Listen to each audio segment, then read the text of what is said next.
Assalamualaikum warahmatullahi wabarakatuh. Salam sehat bersama Denatron Indonesia.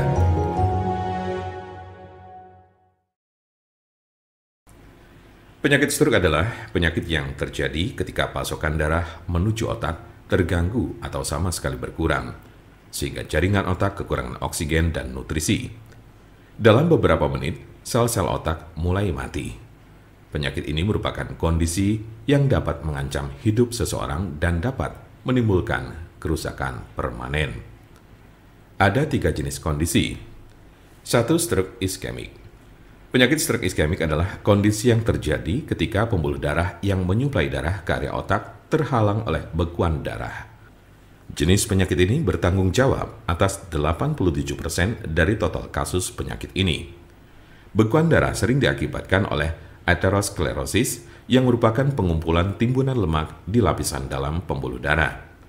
Sebagian dari timbunan lemak ini bisa lepas dan memblokir aliran darah di otak Anda. Konsepnya mirip dengan serangan jantung, di mana gumpalan darah menghalangi aliran darah ke sebagian jantung Anda. Kondisi ini bersifat embolik, yang berarti bekuan darah berasal dari bagian lain di tubuh Anda dan kemudian berpindah menuju ke otak, lalu biasanya dari jantung dan arteri besar di dada bagian atas dan leher. Diperkirakan 15% kasus embolik ini disebabkan oleh kondisi yang disebut fibrilasi atrial.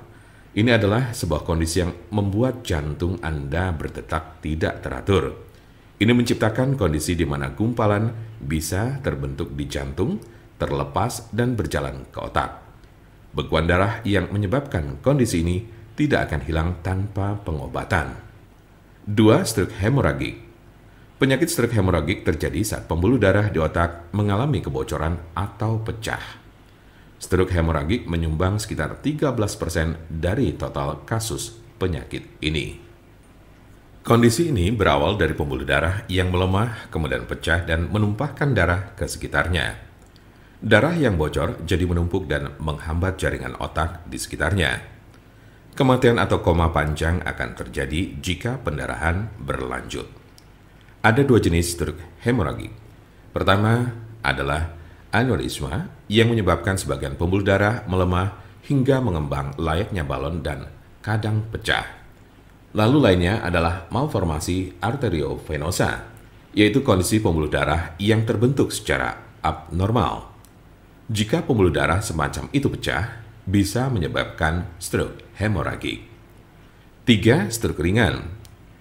Transient ischemic attack atau TIA, atau sering disebut stroke ringan, adalah kekurangan darah pada sistem saraf yang berlangsung singkat, biasanya kurang dari 24 jam atau bahkan hanya dalam beberapa menit. Kondisi ini terjadi saat bagian otak tidak mendapat pasokan darah yang cukup. Anda memiliki resiko stroke ringan yang lebih tinggi apabila Anda pernah mengalami transient ischemic attack. Penyakit stroke dapat terjadi pada golongan usia berapapun. Anda dapat meminimalisir terkena penyakit ini dengan mengurangi faktor-faktor risiko. Pengobatan penyakit stroke di rumah. Apa saja perubahan gaya hidup atau obat stroke yang bisa dilakukan di rumah? Berikut adalah gaya hidup dan perawatan obat stroke di rumah yang dapat membantu Anda mengatasi penyakit stroke. 1. Berhenti merokok. 2. Minumlah obat-obatan yang diberikan oleh dokter Anda. 3. Olahraga sesuai dengan petunjuk dokter Anda. 4. Makanlah makanan yang mengandung sedikit lemak dan kurangi meminum minuman beralkohol minimal 1 kali sehari. 5. Kendalikan tekanan darah, tingkat kolesterol, dan diabetes Anda. Jika Anda, saudara, atau teman ada yang terkena penyakit stroke sedang mencari pengobatan alternatif dengan obat herbal, saya pastikan Anda berada di tempat yang tepat. Karena insya Allah, dengan izin Allah SWT, kami mempunyai solusinya. Silakan hubungi nomor kami di 081 329 878 999 atau bisa juga melalui WhatsApp di nomor yang sama, yaitu 081 329 878 999. Jangan lupa like, share, dan subscribe untuk mendapatkan informasi seputar kesehatan lainnya. Terima kasih, semoga dapat bermanfaat. Wassalamualaikum warahmatullahi wabarakatuh.